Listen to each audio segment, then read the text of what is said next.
Bismillahirrahmanirrahim. Assalamualaikum warahmatullahi wabarakatuh.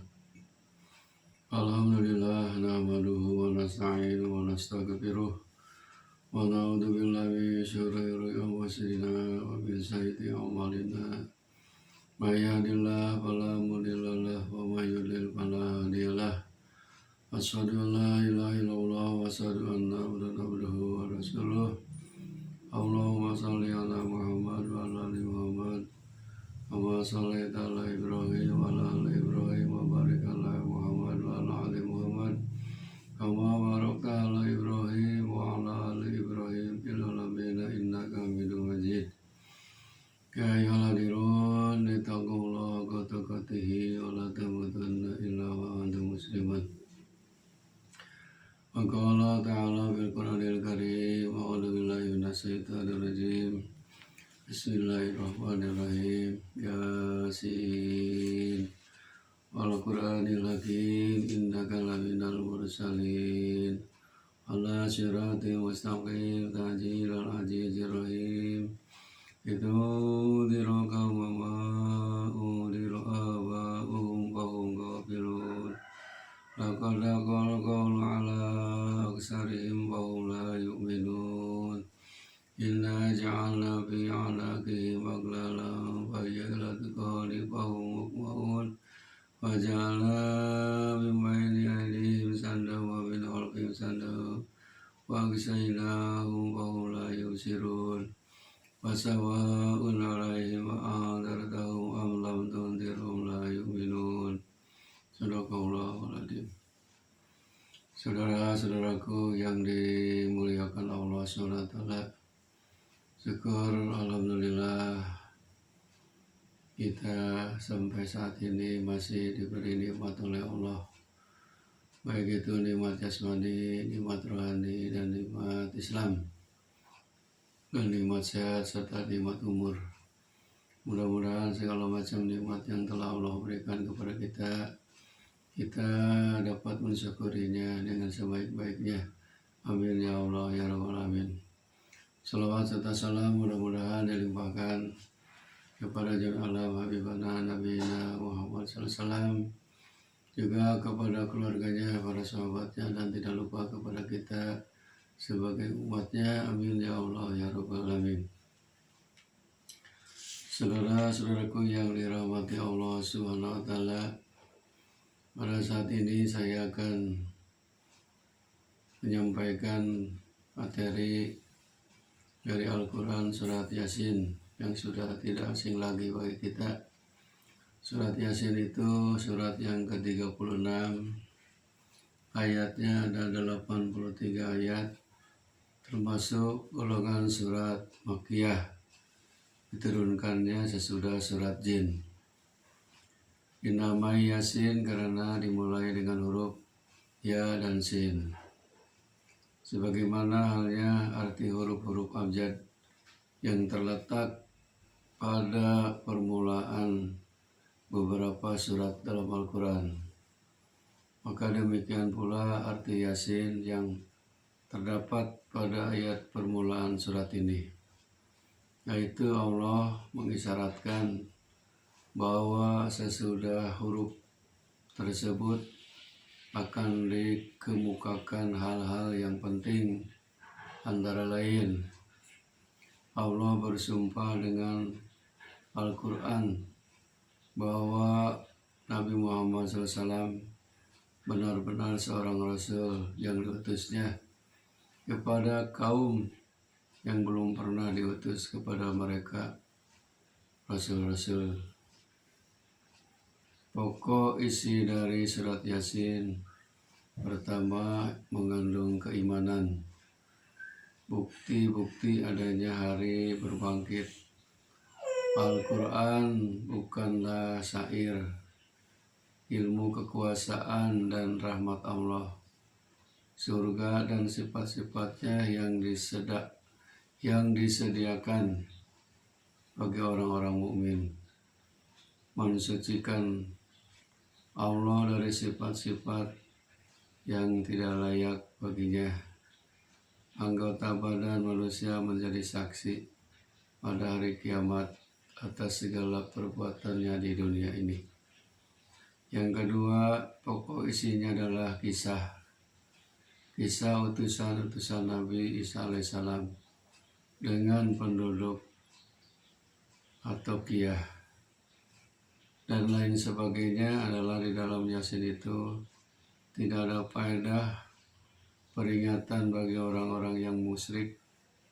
Allah menciptakan segala sesuatu berpasang-pasangan.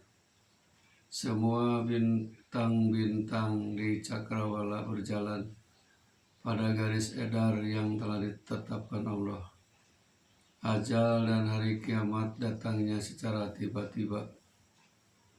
Allah menghibur hati Rasulullah SAW terhadap sikap kaum musyrikin yang menyakitkan hatinya.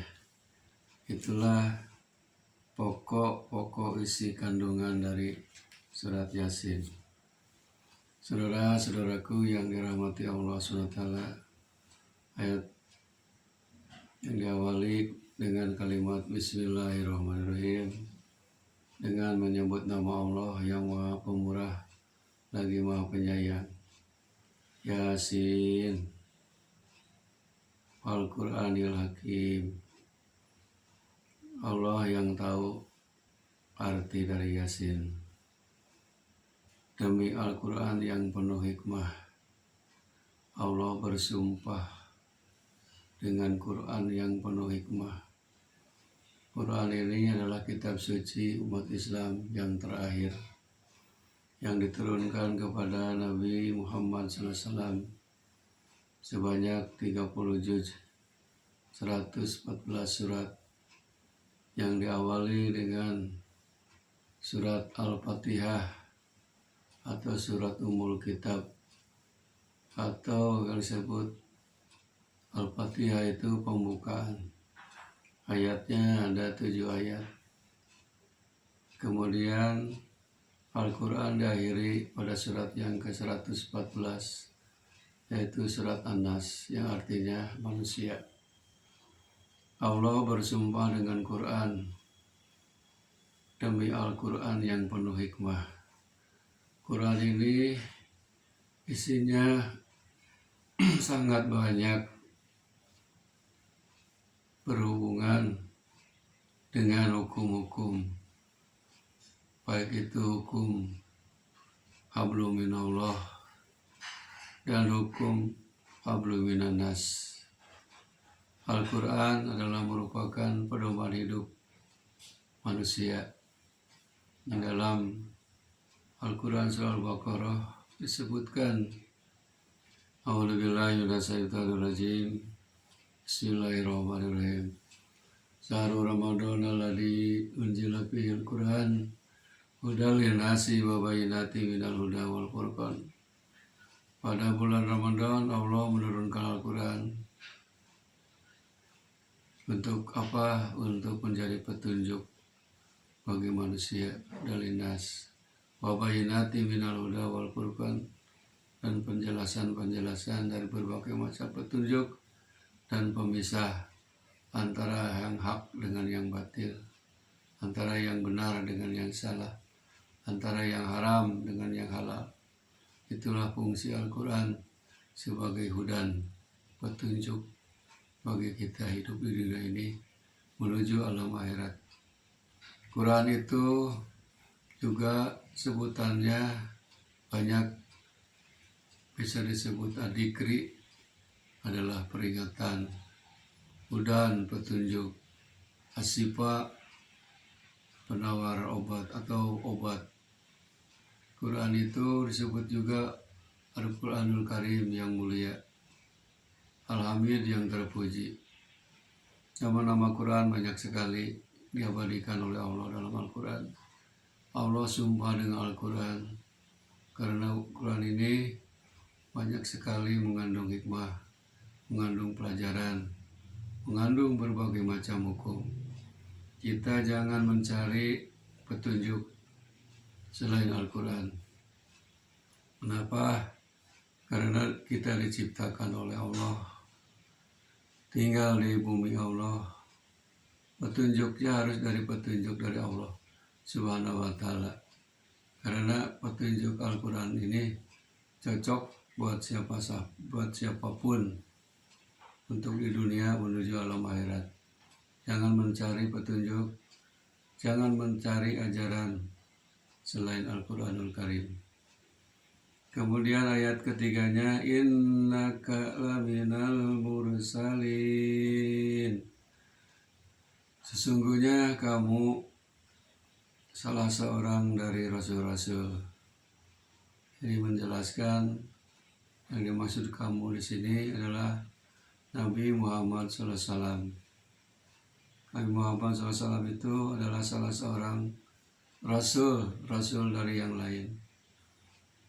Di antaranya jumlah rasul itu yang kita ketahui ada 25 rasul. Mulai dari Nabi Adam alaihissalam sampai yang terakhir Nabi Muhammad SAW. Apa itu rasul? Rasul itu artinya utusan Allah. Apa tugas rasul? Tugas rasul itu basiro wa nadiro, memberi kabar gembira dan memberi peringatan. Tugasnya hanya dua, memberi kabar gembira bagi orang yang beriman dan beramal soleh, surga, dan memberi peringatan kepada orang yang tidak beriman, orang kafir, adalah dengan neraka jahanam. Hadirin rahimakumullah. Jadi Rasul ini artinya utusan Allah, Rasulullah. Kita harus yakin dan percaya, karena iman kepada Rasulullah SAW ini termasuk rukun iman yang keempat, yaitu iman kepada Rasulullah SAW. Sebelum Rasul Muhammad SAW, Rasul-Rasul yang lain juga kita harus mengimani, harus percaya. Semua Rasul membawa risalah, tugas berdakwah dari Allah Subhanahu wa Ta'ala. Apalagi yang Rasul Muhammad sampaikan kepada umatnya adalah mengajak atau berdakwah, menyampaikan dinul Islam, mulai dari aturan dari pribadi, keluarga, bangsa, dan negara sudah diatur, sudah dicontohkan oleh Rasulullah SAW. Tinggal kita mengikutinya, jangan banyak tanya. Sebab pada diri Rasul itu laqad kana lakum fi Rasulillahi uswatun hasanah. Sesungguhnya pada diri Rasul itu ada suri teladan yang baik bagi kita, baik ucapannya, perbuatannya, dan lain sebagainya. Rasul ini teladan bagi kita, figur bagi kita untuk ditiru. Karena Rasul Muhammad juga sama dengan kita, manusia biasa, suka makan, suka minum, suka tidur, beristri, dan lain sebagainya. Hanya yang membedakannya dengan kita, kalau Rasul Muhammad SAW mendapat wahyu dari Allah Subhanahu wa Ta'ala. Ayat keempatnya, ala siratim mustaqim, yang berada di atas jalan-jalan yang lurus.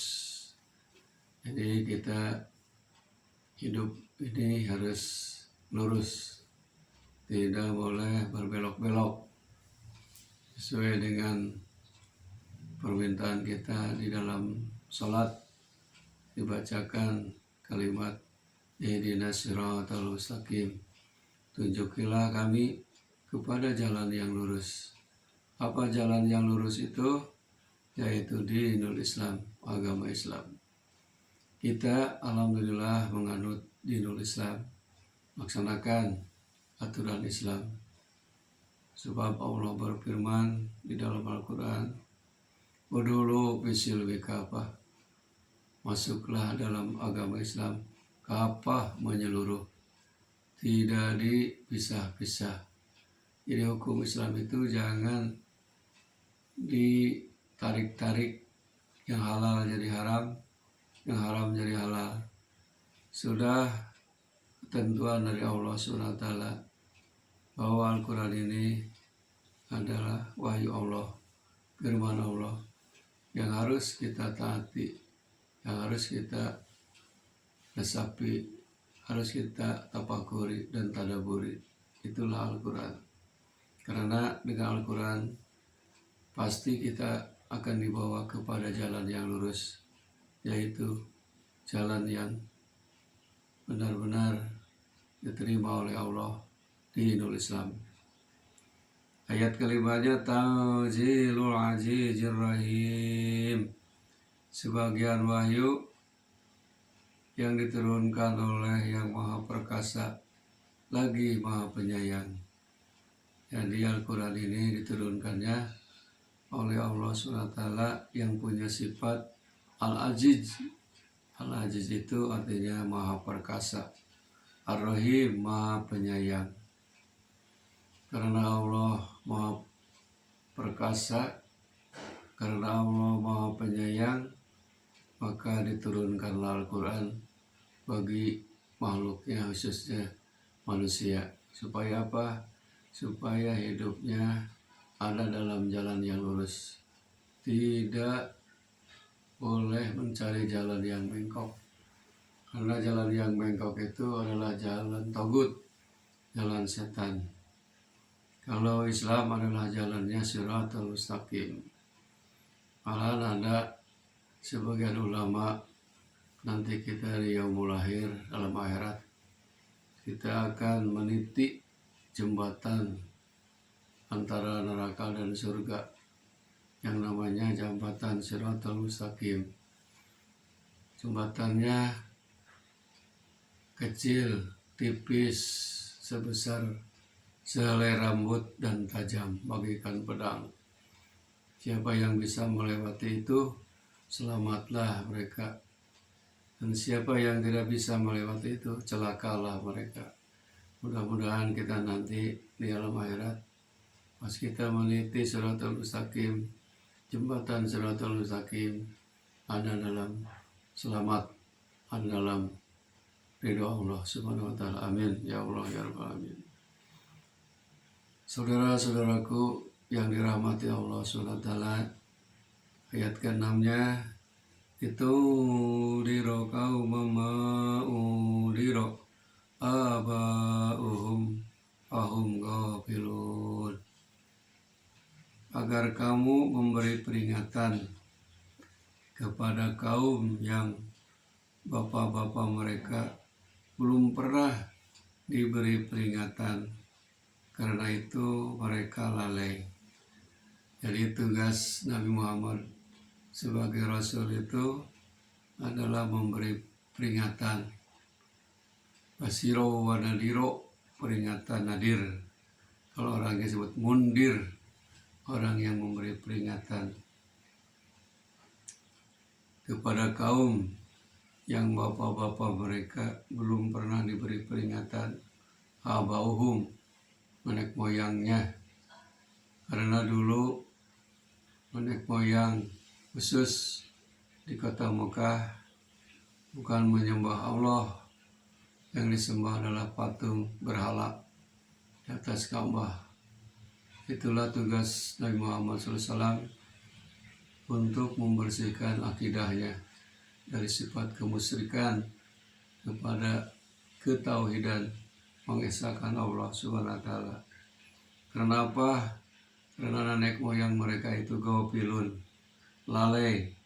Mereka lalai, lupa, tahu melupakan diri, tahu pura-pura lupa. Jadi memang orang yang lupa harus dikasih peringatan agar mereka ingat pada jalan yang lurus.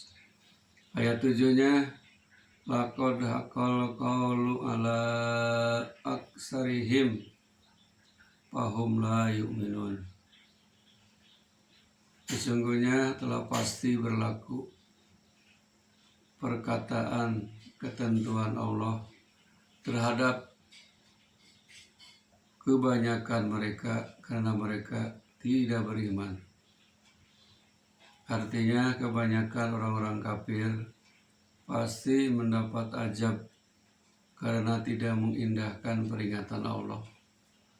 pasti orang-orang kafir yang tidak beriman kebanyakannya tidak percaya kepada Rasul Muhammad sebagai Rasulullah, tidak percaya terhadap Al-Quran, malahan menganggap orang-orang kafir itu Al-Quran itu adalah sihir atau juga tulisan Nabi Muhammad SAW.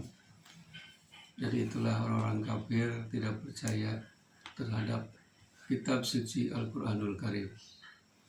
Ayat ke-8-nya, Inna ja'alna fi anaqihim aglalan fahiya ilal adqani fahum muqmahun. Sesungguhnya kami telah memasang belenggu di leher mereka, lalu tangan mereka diangkat ke dagu, maka karena itu mereka tertengadah. Maksudnya di sini bahwa ayat ini oleh Allah SWT nanti orang-orang kafir dibelenggu, dirantai tangannya, ditaikkan ke lehernya, diikat, lalu tangan mereka diangkat ke dagu.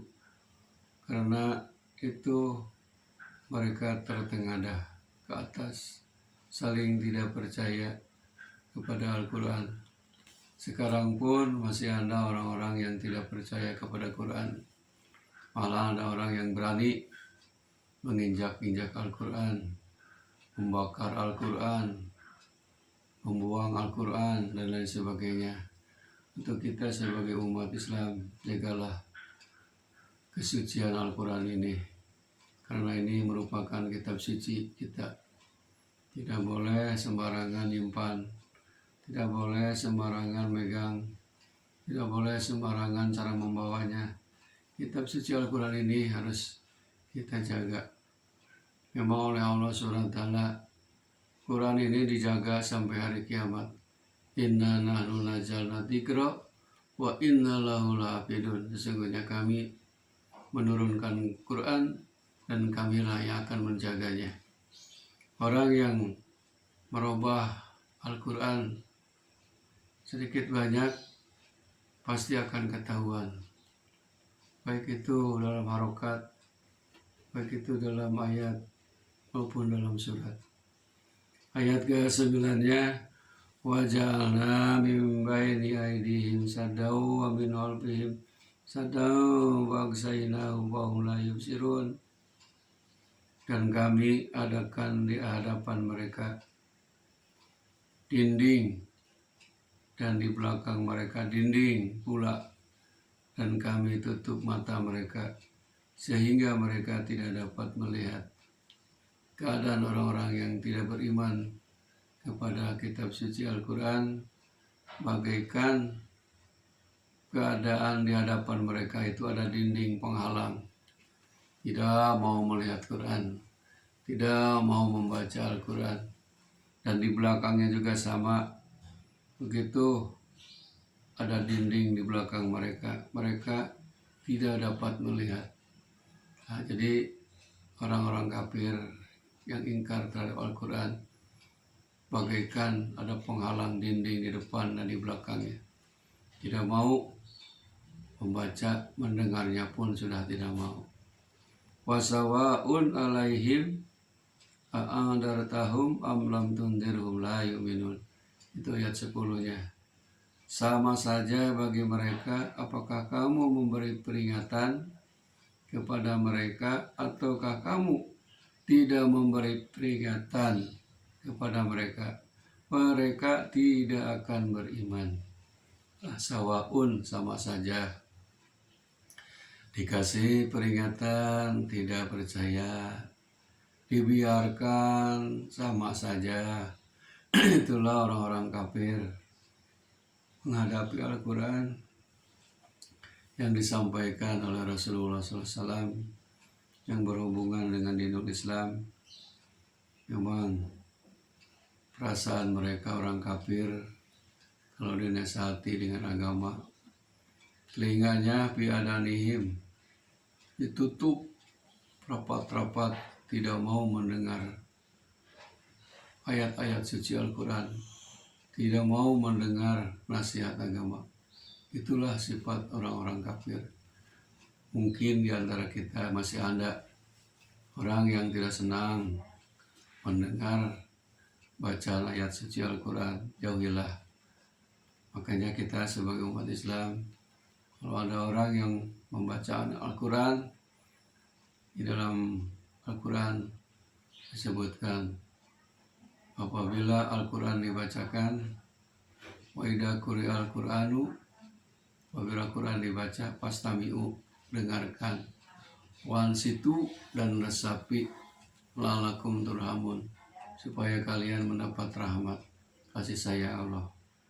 Jadi mendengarnya juga mendapat rahmat, membacanya mendapat pahala, mendengarnya pun mendapat pahala, apalagi diamalkan Al-Quran, insya Allah akan menyelamatkan kita di dunia sampai akhirat kelak. Hadirin rahimakumullah, itulah 10 ayat dari surat Yasin, bahwa memang ayat 1 sampai 10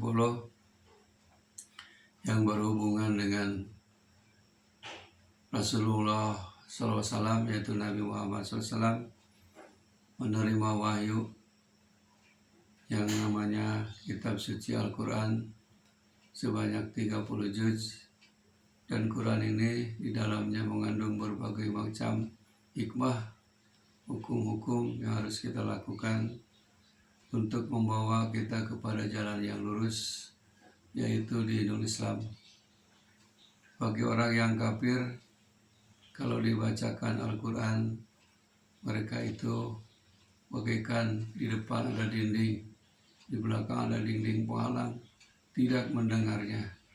Malahan telinganya pun disumbat dengan jari-jari mereka. Sama saja orang kafir itu tidak akan beriman. Dikasih peringatan tidak menerima, tidak dikasih peringatan apalagi. Itulah sifat orang kafir yang ingkar keras hati dan keras kepala. Mudah-mudahan surat Yasin yang ayat 1 sampai 10 ini menjadi tadkirah, peringatan bagi kita, bermanfaat bagi kita. Insya Allah kita selalu berpegang teguh kepada Al-Quran, karena Quran ini merupakan petunjuk bagi kita agar kita selamat di dunia, selamat akhirat. Akhirul kalam, wabillahi taufiq wal hidayah. Assalamualaikum warahmatullahi wabarakatuh.